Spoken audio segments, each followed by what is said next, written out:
नमस्कार, मैं हूं चित्रंजन कुमार और आप देख रहे हैं हमारा news channel true news TNBR। दोस्तों, आज ये जो खबर आप देख रहे हैं गोल्डन दास से जुड़ा हुआ खबर है, जिसमें हम आपको बताते चले कि गोल्डन दास को पुलिस के द्वारा हिरासत में ले लिया गया है। पूरी तरह से इसके बारे में अगर जानकारी आप प्राप्त करना चाहते हैं तो आपसे मेरा एक निवेदन है कि इस वीडियो पर पूरी तरह से बने रहिए और जानिए, हम आपको अपडेट दे रहे हैं। ये खबर है, जैसा कि बताया जा रहा है कि पटना जिला के जैसा कि बताया जाता है कि बिहार के एक मुजफ्फरपुर जिला है, जहां पर हाल ही के दिनों में एक दलित लड़की के साथ में बलात्कार करते हुए उसके साथ में दुर्दांत हत्या की गई थी। दोस्तों, उसी के सिलसिले में गोल्डन दास तथा बहुत प्रकार के जो राजनीतिक दल हैं, सारे लोग 18 तारीख को वहां गए हुए थे। अर्थात जो जगह है उस जगह का नाम है लालू छपरा। उन जगह पर गए हुए थे और वहां पर जा करके गोल्डन दास के बारे में बताया जा रहा है कि गोल्डन दास वहां पर पहुंच करके जातीय हिंसा, जातीय उन्माद और हिंसा फैलाने का कोशिश किया, वहां पर तोड़ फोड़ करने की कोशिश किया और शांति भंग करने का कोशिश किया है। इसी के विरुद्ध में वहां पर जो दंगा भड़का है, उस दंगा को पूरी रूप से गोल्डन दास को जिम्मेवार मानते हुए पुलिस ने उनको गिरफ्तार किया गया है। वाकया ऐसा है कि वहां पर पप्पू यादव जो सांसद हैं, वो साथ ही साथ भीम आर्मी के लोग भी गए हुए थे, अमरज्योति जी वहां पर गए हुए थे और आपके अभिषेक जाटव जी जो यूपी से हैं वो भी आए हुए थे और इसी बीच में गोल्डन दास का भी आगमन वहां हुआ था। बताया जा रहा, प्रत्यक्षदर्शियों का कहना है कि अभिषेक जाटव जी का वहां पर कार्यक्रम चल रहा था, उसमें बहुत सारी भीड़ जो थी उनको देखना चाह रहा था, परंतु गोल्डन दास की तरफ भीड़ न होने की वजह से गोल्डन दास जी ने अपने स्टंट को शुरू करने के लिए, अपने आप को दिखलाने के लिए कि हम ज्यादा दलितों का ही तैसी हैं और इस प्रकार से वहां जो ये कह सकते हैं कि जो विपक्षी दल थे जिसके ऊपर आरोप लगाया गया था, आरोपी के घर पर प्रशासन के द्वारा बुलडोजर चला दिया गया था, फिर भी बावजूद इनके समर्थकों के साथ गोल्डन दास के द्वारा उस जगह पर गया जहां पर आरोपी का घर था और वहां पर भी जा करके अनावश्यक रूप से वहां पर हल्ला हंगामा करने का प्रयास किया और लूटपाट तोड़ फोड़ करने की कोशिश की। ये सारे आरोप मेरे तरफ से नहीं है, बल्कि ये सारे आरोप जो हैं ये पुलिस प्रशासन की तरफ से है। आप ये मुजफ्फरपुर पुलिस की ट्विटर हैंडल पर जाकर के देख सकते हैं, या फिर आप ये पटना जो बिहार है उस DGP के जो ट्विटर हैंडल है वहां पर भी आप देख सकते हैं, सारी डिटेल्स आपको मिल जाएगी। तो वहां पर यही बताया गया कि वहां पर जाकर ये तोड़फोड़ कर रहे थे और जब पुलिस प्रशासन के लोग जब इनको मना करने के लिए, समझाने के लिए गया तो उनके ऊपर भी उग्र हो गए और पुलिस प्रशासन के साथ में भी उनके ऊपर भी अटैक किया और इस प्रकार से वहां शांति भंग हुई, जिसकी वजह से वहां पर बहुत सारे लोगों के ऊपर लाठियां बरसानी पड़ी और साथ ही साथ वहां जो आरोपी लोग थे उनके स्वजातीय लोग अर्थात यादव समाज के लोग जो थे उन लोगों के द्वारा भी प्रशासन के साथ मिलकर के और मारपीट करने का आरोप है, जो कि असंवैधानिक है। हालांकि इस प्रकार की सूचना पुलिस की तरफ से नहीं है, लेकिन वहां के प्रत्यक्षदर्शियों का कहना है कि मारपीट करने में वो लोग भी शामिल थे, ग्रामीण भी शामिल थे। इस चीज का मैं पुष्टि नहीं करता हूं, परंतु इस बात का पुष्टि हुआ है कि गोल्डन दास को अरेस्ट कर लिया गया है और अरेस्ट करके गंभीर धाराओं में, जैसे शांति भंग करना, तोड़फोड़ करना, जातीय हिंसा फैलाना, उन्माद फैलाना, इस प्रकार के आरोप में उनको जेल भेज दिया गया है। सवाल इस बात का है, हम इस चीज की पुष्टि नहीं करते कि गोल्डन दास के द्वारा किया गया कार्य कितना सही है, कितना गलत है, परंतु इस बात के बारे में प्रत्येक लोगों का या जो विश्लेषक उनका कहना है कि असंवैधानिक या अमर्यादित भाषा का प्रयोग करना, किसी थाने में जाकर के गाली गलौज करना, किसी प्रशासन के पास में जाकर के इस प्रकार से गैर संवैधानिक रूप से अपने आप को प्रेजेंट करना, अपने लोगों के द्वारा जाकर के थाना को थ्रेट देना, ये कहीं से भी संवैधानिक नहीं है। परंतु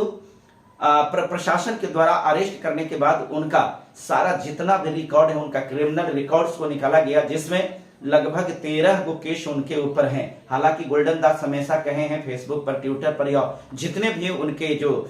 खबर चलाने वाले वैसे जो लोग हैं, तो उस पर उन्होंने हमेशा बोला है कि मेरे ऊपर 60 केस है, कभी बोलते हैं मेरे ऊपर 100 से ज्यादा केस हैं और उसमें उन्होंने ये भी बताया कि सारे केसों का मैं खुद पैरवी करता हूं, मैं खुद वकालत करता हूं, मैं खुद ही केस को लड़ता हूं, मेरे सामने अच्छे वकील जो है नहीं टिक पाते हैं, भिन्न भिन्न प्रकार के। हालांकि मैं इन जितनी भी चीजें हैं, आप ये मैं नहीं कर रहा हूं, यह स्टेटमेंट गोल्डन का है। आप किन्हीं जो उनके न्यूज को कवर करने वाले जो फेवरेट उनके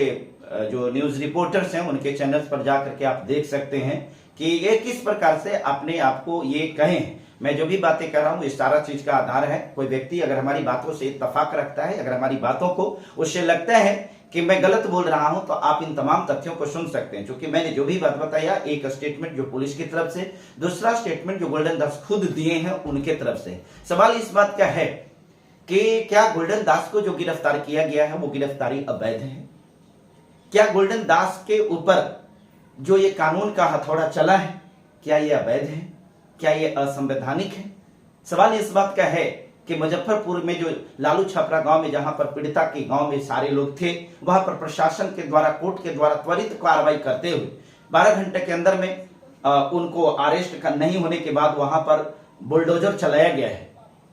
क्योंकि इस बात को माना जा रहा है, कुछ लोगों का कहना, भीम आर्मी का ऐसा आरोप है कि आखिर जब जिस प्रकार की घटना घटी, आरोपी की मां जो थी,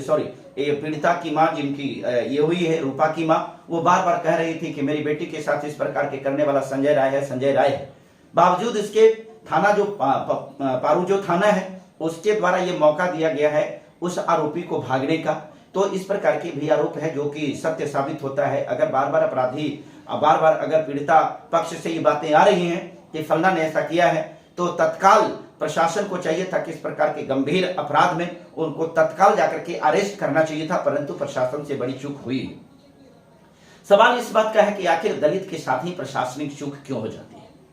हम इस बात से इनकार नहीं कर सकते हैं कि प्रशासन का एक्शन बाद में अच्छा हुआ है, कार्रवाई हुई है। और इस स्थिति वहां पर जितने भी गए थे, पप्पू यादव भी गए थे, पप्पू यादव भी जा करके वहां पर संवैधानिक दायरे में रह करके अपनी बातों को कहने का कोशिश किया। जो भी एक अच्छे और परिपक्व नेता हैं उनको इस चीज को नहीं भूलना चाहिए कि आप जिन जगहों पर जा रहे हैं, सेंसिटिव जगह है, वहां पर जा करके और मामला भड़क सकता है। इसलिए आपका भाषण, आपकी प्रतिक्रिया ऐसा होना चाहिए जहां से किसी भी प्रकार की शांति भंग होने की कोशिश नहीं होनी चाहिए। परंतु इस प्रकार के आरोप की वजह से गोल्डन दास को अरेस्ट कर लिया गया है। अब देखना यह है कि गोल्डन दास के जो समर्थक हैं गोल्डन दास को छुड़ाने के लिए, गोल्डन दास को बचाने के लिए क्या क्या प्रयास करते हैं। और यह भी देखना है, अभी तक तो मैं देख रहा हूं कि इस प्रकार की खबर जो गोल्डन दास के करीबी जो न्यूज चैनल थे, अभी तक तो उन्होंने इस खबर को नहीं चलाया कि गोल्डन दास गिरफ्तार हो गए हैं। आप देख सकते हैं उनको न्यूज चैनल्स को, क्योंकि आज शायद उनको ऐसा लग रहा होगा कि इस प्रकार की खबर को चला देंगे तो भाई गोल्डन दास की शिकायत हो जाएगी। लेकिन सवाल, अगर कोई न्यूज चैनल वाला शिकायत और बड़ाई की अगर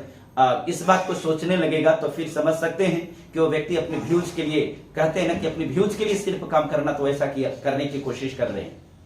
सवाल इन जगहों पर पॉलिटिक्स का नहीं है, सवाल इन जगहों पर बेटी को न्याय दिलाने का है। इस खबर से मैं ये खबर आपको सिर्फ इसलिए बता रहा हूं कि एक बहुजनों की लड़ाई लड़ने वाला, एक शेर दिल इंसान, जिसको कि एक संवैधानिक दायरे में रह करके लड़ाई करना चाहिए था, आज वो समाज के लिए अगर अपनी संवैधानिक कह सकते कि दायरा में रह करके अगर ये चीज हुआ होता तो आज समाज एक शेर लड़का को नहीं खोता और उसको जेल में बंद नहीं होना होता। हम इस बात को मानते हैं कि बहुत सारे वैसे पत्रकार भी रहे हैं जो उनको कभी भी इस प्रकार के सजेस्ट नहीं किया। मैं उन लोगों से भी बताता हूं, कहना चाहता हूं, लड़ाई अपने हक की लड़ना बहुत जरूरी है। हक और अधिकार मांगने से अगर नहीं मिलता है तो उसको छीनना भी पड़ता है, परंतु छीनने का तरीका असंवैधानिक नहीं होना चाहिए। बहुत बहुत धन्यवाद। इस वीडियो में इतना ही, फिर अगले वीडियो के लिए इंतजार कीजिए। मैं आपको पल पल का अपडेट देता रहूंगा और हम आपको ये सारा डिटेल्स के बारे में बताएं कि अगर आपको इसका डिटेल्स चाहिए तो ये पटना डीजीपी के ट्विटर अकाउंट पर जाइए और जाने के बाद आपको ये सारी घटना जो है, ये सारा पोस्ट आपको मिल जाएगा। तब तक के लिए जय हिंद।